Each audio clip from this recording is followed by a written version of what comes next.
금융투자주식 시장을 움직이고 있는 특징주들 흐름 함께 점검해 보도록 하겠습니다. GC인포 박근호 이사와 함께 하겠습니다. 안녕하세요. 안녕하십니까. 네, 오늘도 세 가지 종목 준비해 주셨네요.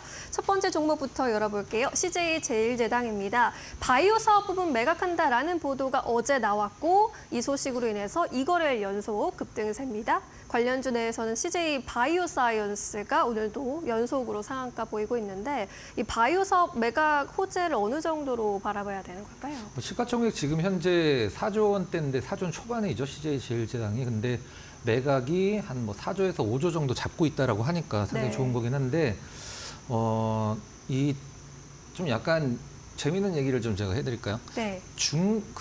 돼지고기 좋아하세요? 돼지고기 네네. 좋아하죠. 우리 중국집 가면 요리 시키면 소고기 별로 없고 돼지고기들이 굉장히 많잖아요. 돼지고기, 닭고기. 근데 중국 사람들이 돼지고기를 많이 먹어야지 CJ제일제당이 좋아집니다. 아, 그래요? 네, 근데 지금 그게 무슨 얘기냐면 네.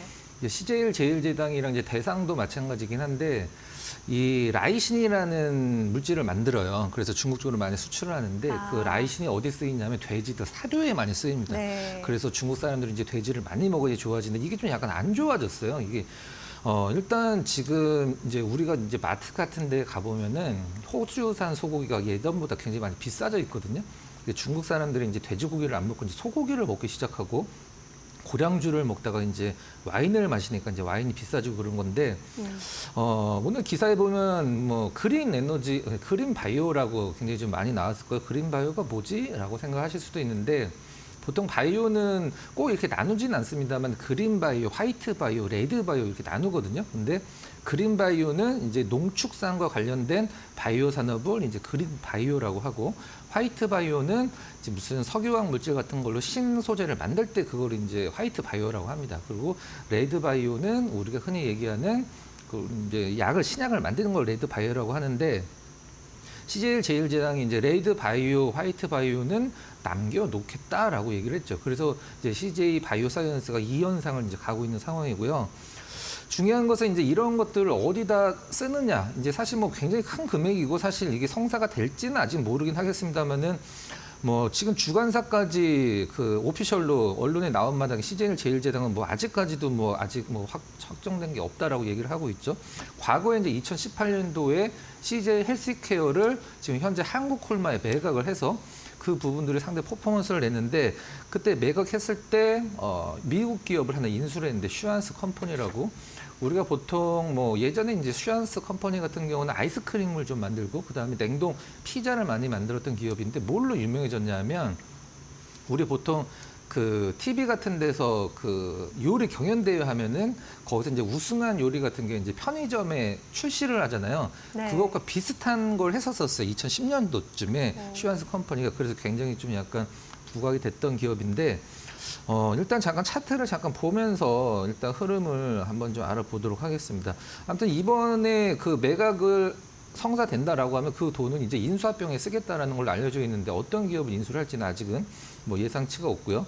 가장 중요한 것은 지금 현재 사실 CJ제일제당 같은 경우는 그 가격 자체가 코로나 때 가격밖에 지금 안 되는 상황이거든요. 그래서 굉장히 좀 저평가라고 얘기도 하긴 하는데 작년보다 이제 작년의 실적이 막 이렇게 들쭉날쭉한 기업은 아니고 사업 구조상 계속적으로 좀 약간 평이하다가 작년에 실적이 좀 안 좋았었죠. 그러다가 올해 이제 좋아져서 주가가 좀 반등을 하다가 이제 시장이 안 좋아져서 지금 주가가 많이 내려와 있는 상황인데 가장 중요한 건 이제 기관 수급이에요. CJ제일제당 투자를 하신 분들은 외국인 수급을 볼 필요가 없습니다. 기관 수급만 보시면 돼요. 이제 화면에서 이제 파란색 선인데 파란색 선의 기관 수급의 고점, 그 다음에 CJ제일제당의 단기 고점, 기관 수급의 최저점, CJ제일제당의 단기 저점, 그 다음에 기관 수급의 고점, CJ제일제당의 고점. 이게 이제 정확히 들어맞거든요. 외국인 수급보다도 기관 수급에 의해서 움직이는 종목이기 때문에 최근에 기관 수급이 이제 매도가 다 나오고 그 매수 쪽으로 전환이 된 게 보이시죠? 파란색 선입니다.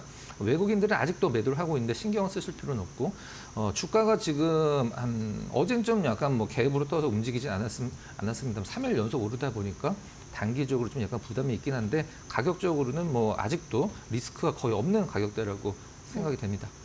네, 리스크가 거의 없는 가격대다. 이번 이슈로 인해서 주가 상승 여력 어디까지 갈 수 있을지 함께 지켜보도록 하겠습니다. 두 번째 종목 NC소프트 보겠습니다. 오늘로 주가 3거래일 연속 상승하고 있어요. 3분기 실적은 별로였는데 실적에 대한 기대감 올라오고 있고 이 신작에 대한 기대감 올라오고 있네요. 네.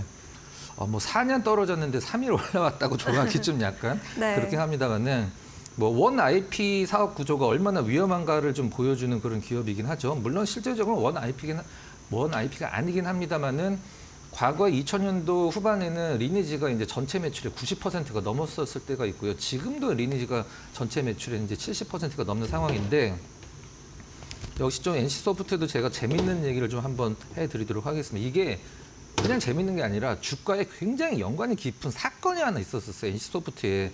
화면을 잠깐 좀 띄워보면서 제가 이제 타임라인을 좀 말씀을 드려야 될 것 같은데 2021년도 초에 리니지 M 사태라고 있었습니다. 우리가 보통 리니지 같은 경우는 우리가 리니지를 유저들이 왜 할까? 재밌어서 하나요? 그게 아니거든요. 안 없어지니까 합니다. 안 없어지니까. 그리고 돈이 되니까 하는 건데 21년도 초에 제가 이제 그 파란색 네모 박스를 쳐놨는데 이때가 주가가 최고점이었어요. 근데 무슨 사태가 있었냐면 우리가 보통 이제 리니지 유저들에는 리니지 M 사태라고 보통 얘기를 하는데 리니지 쪽에서 리니지 M 게임을 우리가 보통 리니지는 이제 우리가 보통 아이템 빨이다라고 얘기를 하잖아요. 그래서 예를 들어서 5천만 원짜리 아이템을 얻으려면 굉장히 힘들게 얻어야 되는데 그거를 한 1,000만 원 정도에 가능하게 만들어 주는 거예요. 리니지 쪽에서 리니지 M을. 그래서 그런 기존에 리니지 M을 하던 사람들이 5천만 원 들어서 정말 좋은 아이템을 득한 사람들은 굉장히 불만이 되겠죠. 그래서 리니지가 이제 고민을 하겠죠. 근데 이 5천만 원을 1,000만 원으로 내렸을 때 노력을 해서 1,000만 원을 얻은 사람도 좀 문제가 있겠죠. 리니지 쪽에서는 둘 중에 하나를 선택을 해야 되니까 그래서 리니지가 그냥 없던 걸로 하자. 그래갖고 과거로 다시 돌려놨어요. 그러면 이 리니지 아이템 1,000만 원짜리 얻은 사람은 리니지 쪽에서 환불을 해줘야 되는데 환불을 안 해주고 게임 머니로 환불을 해줬어요. 게임 머니로. 그것도 뭐 어떤 인터뷰도 있는데 한 1억 5천 정도 써서 내가 아이템을 얻었는데 리니지 쪽에서는 5천만 원밖에 게임 머니로 환불을 안 해줬다. 이것 때문에 이제 우리가 보통 린저씨라고 얘기를 하는 리니지 유저들이 NC소프트 본사에 이제 트럭 갖고 가서 시위하고 막 그런 사태가 있었거든요. 네. 그때 NC소프트가 우리 그 강력한 린저씨들로 매출을 일으키는 회사인데 린저씨들의 어떤 마음을 많이 좀 잃었죠. 그 네. 뒤로 뭐 실적도 계속 좀 하향을 하긴 했습니다만 4년 동안 떨어지고 최근에 약간 반등을 주긴 하는데 최근에 이제 우리나라도 이제 뭐 이 모바일 게임 같은 경우 말고 이제 대작 게임을 좀 내놔야 되는데 쓰러낸 리버티라고 일단 그 스팀 쪽에서 미국 쪽 기준에서 굉장히 상위권에 뭐 1위라고 나온 기사도 있고 3, 4위권이라고 얘기를 하는 것도 있는데 사실 3, 4위권도 대단한 거죠. 그래서 이 콘솔 게임 쪽에서도 지금 우리나라 게임사들이 많이 좀 내놔야 된다라고 생각을 하고 있어요. 맨날 우리가 흔히 얘기하는 현질 갖고 이제 어떤 매출을 올리는 시대는 우리가 이제 지났다라고 생각을 하고 있고요. 가장 중요한 것은 NC소프트가 살아나려면 우리가 보통 하이브를 얘기할 때 뭐 그걸 극복을 했죠. BTS 없으면은 뭐 어떻게 할래라고 했다가 이제 걸그룹으로 이제 그런 것들을 많이 채워놓고 긍정적인 효과를 냈듯이 NC소프트가 지금도 리니지 IP로 걷어들이는 매출이 70%가 넘는다라는 것은 그걸 이제 좋게 해석하는 부분도 있을 수 있긴 합니다만은 실질적으로는 굉장히 위험한 거거든요. 그래서 이 탈리니지 전략을 어떤 식으로 전략을 짜서 리니지가 이제 시장이 투자자들한테 어필할지는 앞으로 숙제로 좀 남겨놔야 될 것 같고요. 최근에 뭐 기관 수급이 뭐 게임주들 쪽에 워낙 좋기 때문에 뭐 NC소프트도 뭐 좋게 볼 수 있고 뭐 여타 게임주들이 사실 큰 퍼포먼스는 아니긴 합니다만은 시장 대비해서는 뭐 굉장히 안정된 흐름을 좀 약간 보여주고 있다는 점이 고무적이라고 좀 생각이 듭니다. 네, 알겠습니다. 신작 저니 오브 모나크를 12월 4일 자정에 또 글로벌 출시한다라는 소식도 있으니까요. 신작은 어떻게 또 평가를 받게 될지도 함께 살펴보도록 하겠습니다. 세 번째 종목 현대차 보도록 할게요. 오늘 장에서 그래도 1%대 강세 보여주고 있는데 요즘 현대차는 어떻게 보세요? 일단 우리가 보통 주식을 살 때 분석을 하고 뭔가를 막 연구를 하는 거는 최종적으로 이 결론을 내리기 위해서 하는 거거든요. 그게 이제 어떤 결론이냐면 네. 이 기업이 지금 싼가 비싼가를 결론을 내리기 위해서 모든 분석을 하는 겁니다. 그래서 싸면은 사는 거고 비싸면 안 사는 건데 현대자동차가 지금 저는 우리나라 기업들 중에 일단 뭐 시가총액 상위 종목들 중에서는 제일 싼 주식이라고 생각이 듭니다. 이제 그 부분을 잠깐 타임라인을 보면서 말씀 좀 드려보도록 할게요. 이제 실적 대비 주가가 어떻게 움직였는지를 제가 한번 좀 말씀드려보도록 하겠습니다. 노트북이 지금 잠깐 통신이 좀 약간 끊긴 것 같은데 다른 얘기를 좀 먼저 하면서 네. 말씀드려보도록 할게요. 얼마 전에 그 나왔던 부분들 우리가 보통 현대자동차가 미국도 마찬가지고 우리나라도 마찬가지고 과거에 가장 문제시 됐던 게 뭐냐면 신차 품질은 좋은데 그 중고차 가격이 방어가 안 되니까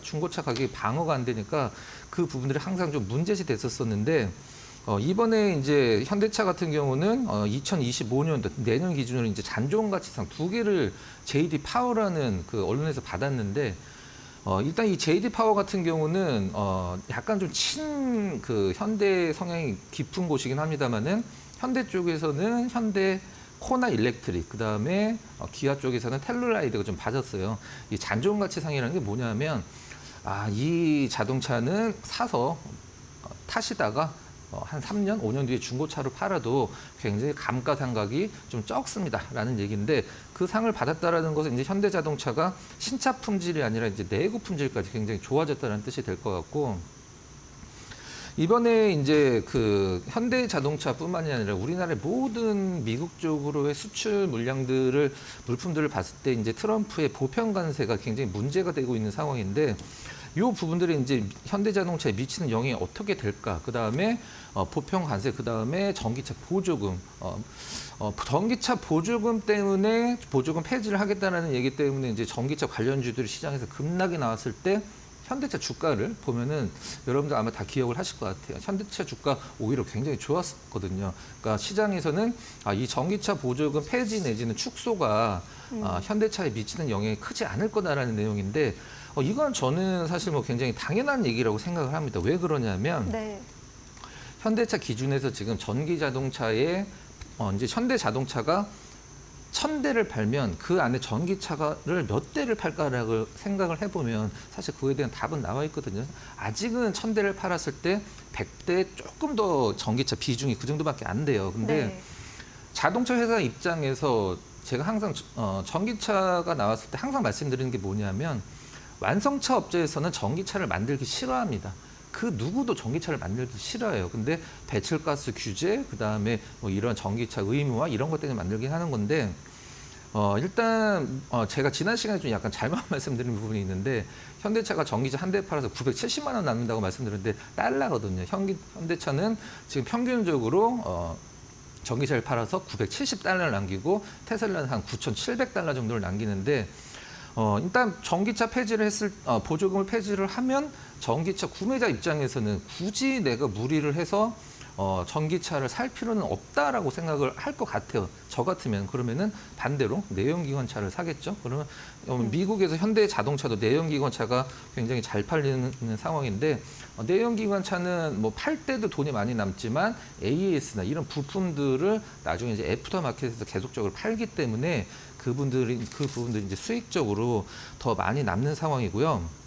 트럼프는 이제 당선자죠. 지금 당선자가 이제 또 이런 얘기를 했습니다. 멕시코에서 넘어오는 자동차들에는 관세를 100% 부과를 하겠다라고 얘기를 했어요. 근데 우리가 보통 뭐 멕시코, 캐나다, 미국 바로 옆에 있는 나라들은 사실 실질적으로 사이가 그렇게 나쁘진 않은데 우리가 그거를 USMCA 협정이라고 하거든요.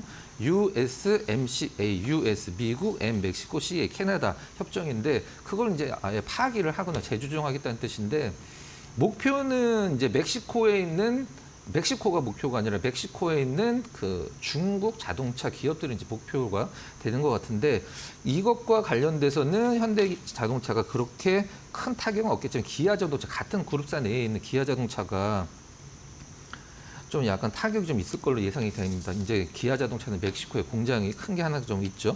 이 부분들을 시장에서 이제 우려를 하고 있는데 저는 왜 이제 그 현대 자동차가 가장 지금 우리나라 대기업 중에서 저평가를 받고 있나라고 이제 말씀을 드렸냐면 네. 잠깐 차트를 잠깐 보면서 과거의 현대자동차의 주가와 타임라인을 보면서 한번 말씀드려보도록 할게요.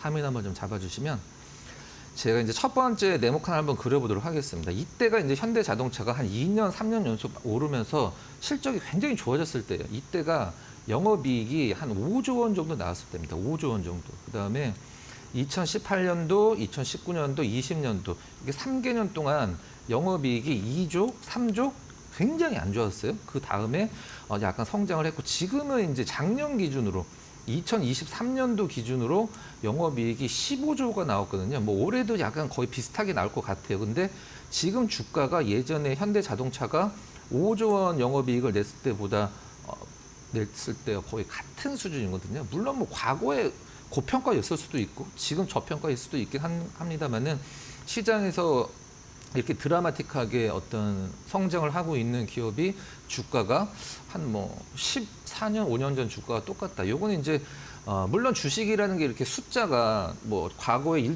1조 원 정도 벌던 기업이 지금 5년 뒤에 5조 원 벌었으면은 주가가 뭐 최소한 뭐 5배, 10배는 올라가야 되는 거 아니냐. 사실 그거는 뭐 맞긴 한데 이런 수치들이 주가에 적용이 안 되는 게 사실 주식이 가장 어려운 점이거든요.